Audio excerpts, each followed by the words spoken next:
Thank you, President Shoemaker. I will make up for council's brevity with quite a few reports tonight.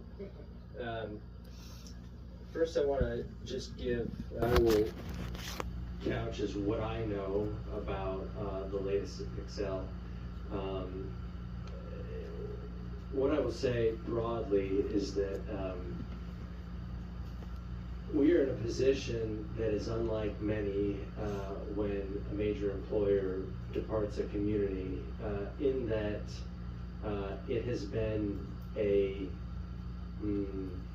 sort of public affair, more so than, let's say, a steel mill going bankrupt and closing in Youngstown. And so as a part of that, we in government and other community leaders have been in probably multiple meetings per week since the week of April 15th, whether it is processing communications from Pixelle, creating resources, potential resources for former employees at Pixelle, trying to create an environment that would attract a new purchaser, working through the types of incentives that might attract new purchasers, working through how to position the community to acquire the property, the community to mitigate any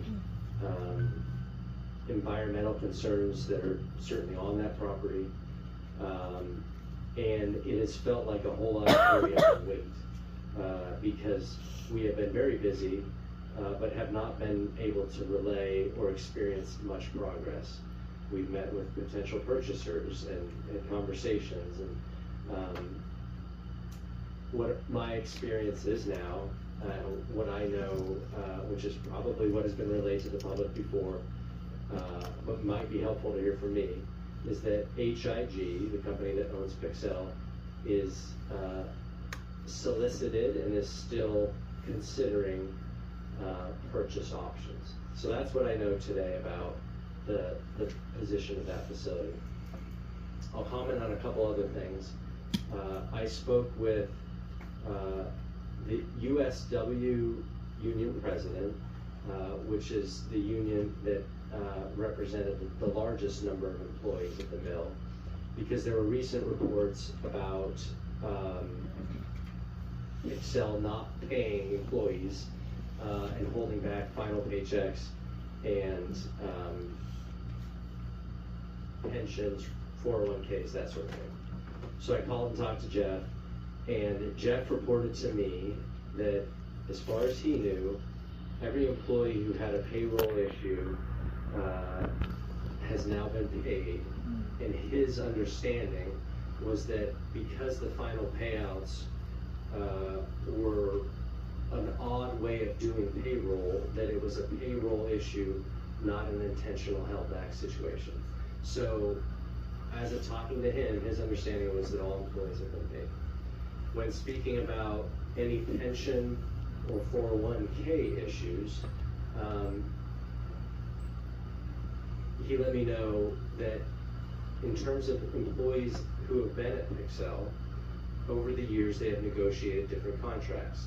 So some employees are vested in the pension program, and other employees, depending on when they've started, are in a 401k program. As most people know, those programs are often managed by an entity other than the employer. And then all of those programs have different rules around cashing out and that sort of thing. What he relayed to me was that his understanding was that from what he saw as the union president, Pixelle was doing nothing to intentionally withhold any pension payments or any 401k cash outs, that sort of thing. That there were communications between Pixelle and the entity that does the pension management, the 401k management, that sort of thing, about making sure that those things happen well. He also told me that there were internal communications with HR to make sure, because there have been layoffs, but that they're not complete, those are coming, that there have been internal communications how to make those last payrolls work as they're supposed to work. And so what I left with him was that, I will keep lines of communication open with him to make sure that I am receiving the right information about that facility, and that if there is a way that the city or the county or the state can help, whether it's the force of law or some other way, that we might be able to do that. That topic is a segue to the next topic, which is Pixelle's operation of 2 wells that have kept a contaminated toxic plume left over from the WearEver site, now managed by Howmet, and the EPA's previous and continuing concerns that the cessation of those wells could lead to the migration of that plume. So I've had several conversations and meetings with the EPA so that I can understand, as a layperson, what the technical aspects are of that situation, because it sounds very bad. Now, I reported on this 2 council meetings ago. My understanding, as I reported it then, I've confirmed with the EPA that my understanding is correct, but what has changed since that meeting is that the EPA, that Howmet has agreed to install 2 additional monitoring wells, whose task it is to monitor anything that is in the ground. But additionally, the EPA is not satisfied with that as an end result. And so, from my impression, what we have is a situation that is approximately 30 plus years old. And the biggest question that I have posed to the EPA is, what is the scenario that requires full remediation and cleanup, and what is the scenario that requires monitoring? I think for us, from a legal aspect, this community deserves the answer to what is the answer to that question. And so I have set up a meeting with representatives from the EPA and the City Council and Ross County Commissioners so that we can hear directly from the EPA answers to those and other questions that we have. Because I think it's one thing to hear talking points, and it's another thing to actually for us to understand those questions. And so my understanding today is that the wells that exist and are in operation by Pixelle are still in existence and operation, and that the cessation of paper making activities at the paper mill does not necessarily mean that the wells stop operating. And the wells are what have maintained the location of the plume over time. And so what I think we need to know as a community is, A, why was the cleanup not required in the first place? Because obviously these have been here for a long time. And B, what scenario either tells us, okay, now Howmet has to clean it up? Because what EPA has told me is that the response from Howmet is the response that they are satisfied with today for a short-term scenario. They don't expect 2 new monitoring wells to be the permanent scenario, obviously because it is unclear what happens to the existing wells that are keeping the plume at bay, for lack of a better way of saying it. And so, like with Pixelle, I will continue to report what I know, and I think it's only appropriate that if at the appropriate time there becomes the need for us to either support the EPA's request or demands to Howmet, or find out how those the wells need to continue to operate, whatever it is, I feel confident that at least my communications with the EPA and their willingness to either A, inform us, answer questions, answer calls, I feel like that open door has been very helpful. Relaying information to the public right now feels like my responsibility, and then the long-term either maintenance, or I think as a community we would prefer remediation and cleanup, is where I think we need to get to. And so figuring out what how we get to that end goal is sort of the end question that I think we need answered from the Ohio EPA. Segue from there, my monthly office hours this month are at the water treatment plant tomorrow morning at 9 a.m. I'm doing my regular office hours, come, show up, answer any questions you might have. But the folks who run the water treatment plant are going to be there. They will answer questions you have to the extent they can on technical questions, but then they're also going to facilitate a tour or tours of the water treatment plant. So if you haven't done that before, I don't think we've done tours. We shut them down during COVID, and so that's starting up again. I think that's a good opportunity for people, to just know where the water treatment plant is. I think people drive by that facility and don't know what it is. It's on back road, so if you go back through the park towards Bowling's Crossing, that's the water treatment plant tomorrow at 9 a.m. I don't have a good segue on to the next topic, which is road paving. The city paving program is pretty close to complete. I think we probably have 3 more weeks of city paving. Carlisle was closed, I think yesterday or the day before, for paving. That project is, I would say, adjacent to our 2024 OPWC, Ohio Public Works Commission, application and award. So we paved up to a certain point, but if you've been on that road, you'll recognize that there's actually a slip happening. And so our 2024 OPWC application had 3 components to it. One was some paving projects, minimal. 2 was, if you're on Bellevue going up the hill on the right, there are smaller blocks that we've built as sort of an ad hoc or impromptu sort of retaining wall. Those will be replaced with a permanent retaining wall because of that slip on Bellevue. And then the final part of the OPWC project is slip repair on Carlisle going up the hill and around the corner. We don't want the road to slip off down the hill. The reason I'm bringing that up is because we've already closed the road once this week. It will likely be closed again this week on either the 27th or 28th to do soil borings for the slip project, which is being designed for next year. Speaking of road paving, the first component of the Appalachian Community Grant Project that will be done is the paving program. Related to that, that is the roads around the park.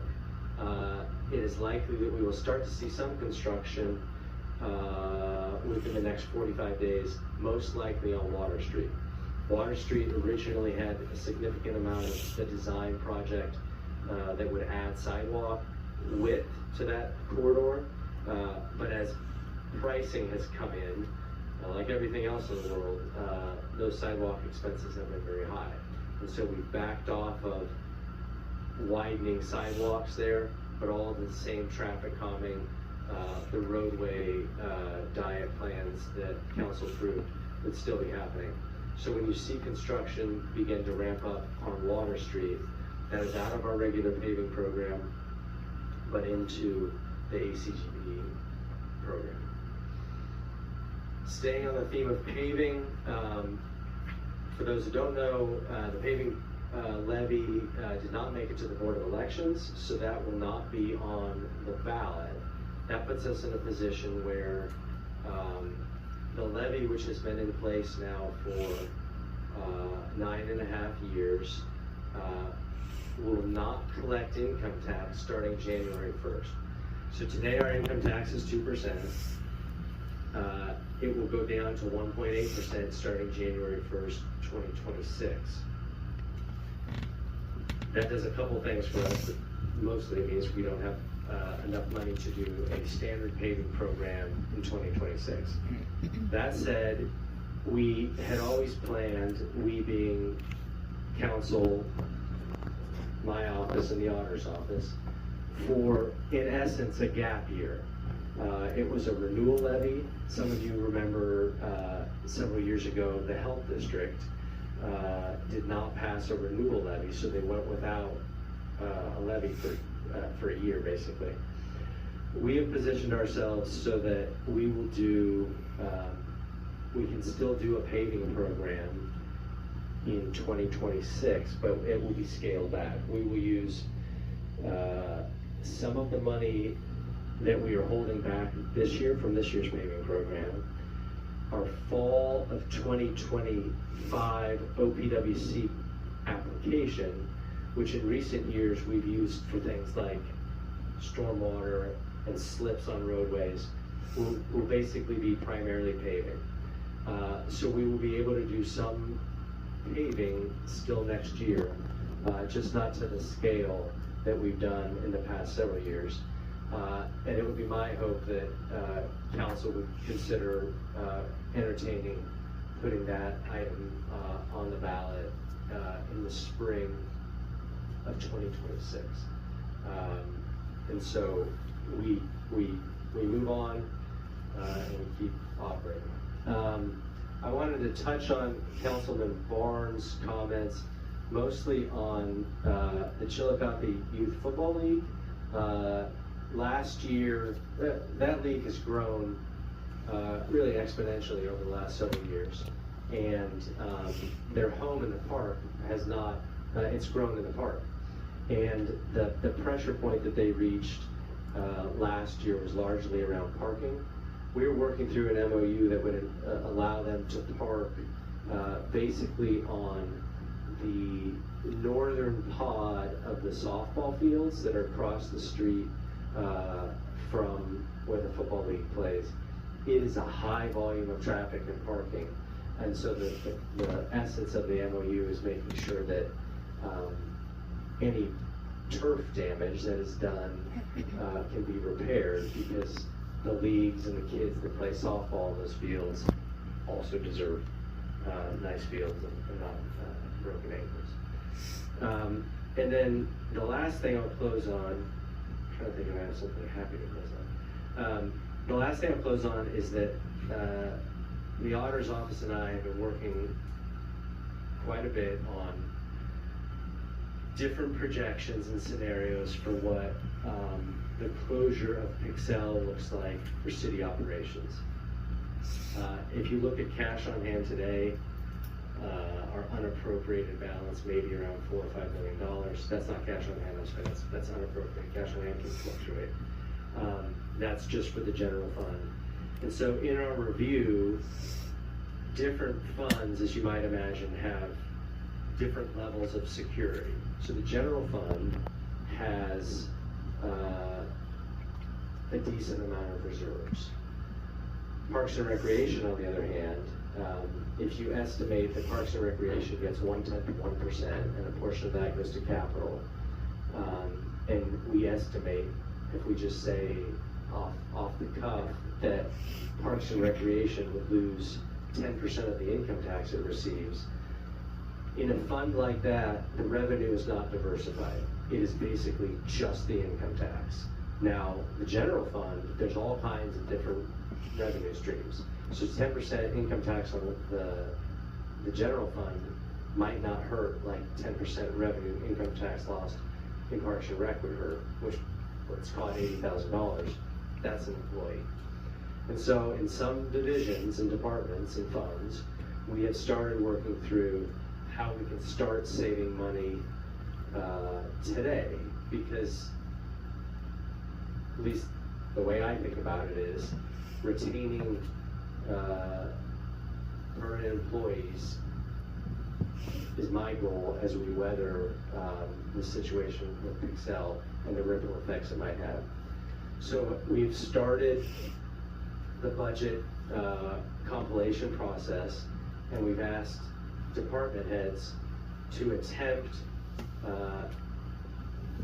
for each individual department an initial attempt at 20% cut in operation expenses. That's other than personnel. Now, if you guys are anything like me or my house, the electric bill feels like it's doubled since last summer. So we are dealing with situations where a lot of the operation expense is out of the control of the department heads. but we have them tackling that topic. The first steps that we've taken in terms of short-term or right now savings is, as you might imagine, we have lots of seasonal help for the summer, mowing the grass, that sort of thing. So certain seasonal periods and those temporary employees, those periods will be shortened to get sort of the quickest relief. Then we'll look to attrition and other ways to figure out how to save money. And ultimately, the question I think that we will pose to City Council is, with the operations that we have today, what burn rate for each fund will we tolerate in a budget that we pass, right? Are we okay with burning through $1 million of the reserve in the first year? Are we okay with burning through 25,000, whatever it is? You have to lay that on top of state law requirements that require passing a balanced budget. And so, does a balanced budget mean revenue now plus reserves, which I would argue this is what rainy day type funds are for, or not? But the impact to the city is going to be real. City employees and operations is going to be real, and it's going to be fast. Pixelle, for example, is a very large consumer of water, and so you can imagine the water fund, but it doesn't have any revenue at all from that sort of thing, from the consumption of water, those rates, and so figuring out how we sustain not only a major loss on the income tax side, but on a user of utilities is going to be a big task for us to tackle in the coming months. And so I say that just to prepare the community and City Council for potential reduction in services. For example, when we do leaf pickup in the fall, that's mostly seasonal workers, or a lot of seasonal workers. What our leaf pickup program looks like next year versus how we do sort of provide the basics is kind of the question we need to pose to ourselves right now. And so that, I think, is probably enough for tonight. Thank you.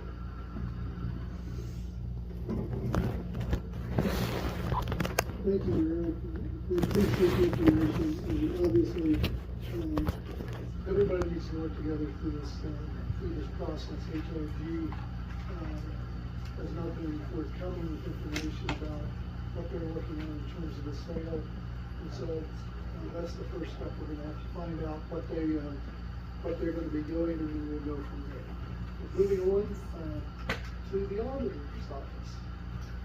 Thank you, President Shoemaker. Auditor Spetnagel could not be here tonight, but I am happy to provide a brief report. So piggybacking off of what the mayor said, we do have quite a few challenges posed our way for the budget, which is why we went ahead and just made the request with Councilman Creed to go ahead and waive some items on the agenda tonight. So we appreciate the support from the Finance Committee and City Council. The second item on the agenda, there are just some funds that are hanging out that were not obligated, so we are just paying back the treasury there, so that's just getting that off of our books.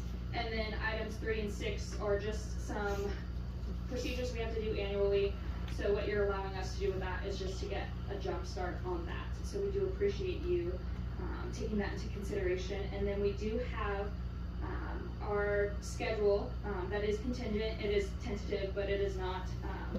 We tried to build this out this year to avoid too many special meetings for you all and to be mindful of everybody's time. That's not to say that they won't start early though, so we will be taking your time just on the same day. We are looking at hopefully having a schedule of Monday, October 13th, and I will send you all a report of the departments that you will get presenting on these days. So Monday, October 13th at 5:30, Monday, October 27th at 5:30, Monday, November 10th at 5:30. Those would be all of the meetings for every department to present their budgets. Overall budget and capital would be presented on November 24th at 6:30. And then we built out to have the budget read on December 15th, Monday, December 29th. And then we're looking at potentially Friday, January 2nd or Monday, January 5th for the budget to be passed.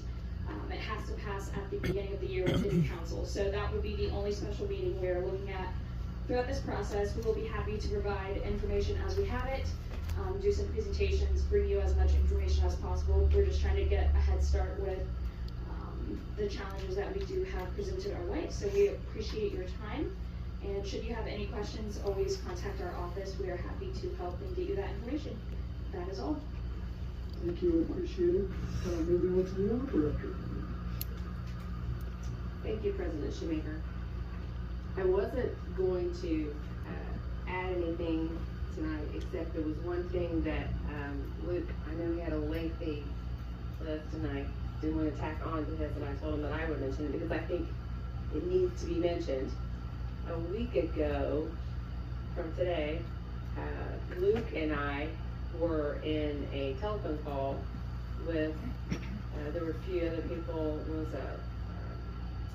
a law firm out of New York, essentially soliciting cities to sign up for this lawsuit that I was unaware of. That was apparently a giant DuPont lawsuit that was recently settled for billions, I guess. They have money to, the whole DuPont class action involved environmental contamination, water contamination, and they're soliciting, they apparently have a list of cities that they want to go in and test the water, and they've already they already settled, or they already contacted all the level 1 cities.